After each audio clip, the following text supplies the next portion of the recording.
The cost of electricity continues to rise in Manitoba at over triple the rate of inflation, meaning your bill is rising 3 times faster than your income and ability to pay it.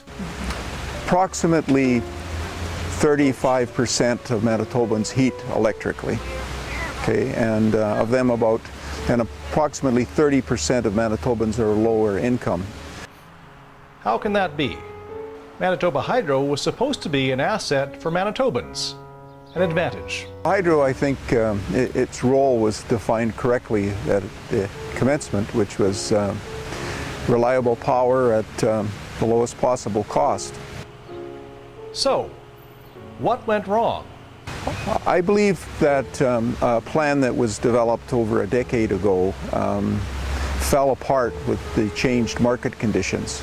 Other forms of renewable energy have become less expensive, and the cost to build dams and transmission lines has skyrocketed. On top of that, the price for natural gas has plummeted. That's about less than a quarter of what it was 6 years ago. With so many negative consequences for Manitobans, why has the government been so slow to act? Generates revenue for the government's treasury, but it's not so good for us who are paying for it out of our pockets as a sort of a supplementary tax. Industry is suffering too. Many set up here for the lower power cost, and that advantage is gone. The cost of hydro may be pushing its own customers out of the market. So there comes a point in not too distant future where the people will be able to put up their own solar plant and be cheaper than buying it off hydro.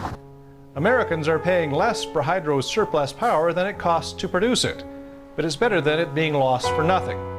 Still, a homegrown solution seems to be the best option as more people turn to electric vehicles. When I plug it in to charge at 8 cents a kilowatt hour, that's much better than for Manitoba Hydro to sell that energy to the Americans for 2 cents a kilowatt hour. Steps taken in the past 15 years appear to be missteps. In hindsight, doing nothing would have been better. More than likely, the rate increases would be more like the rate of inflation or less.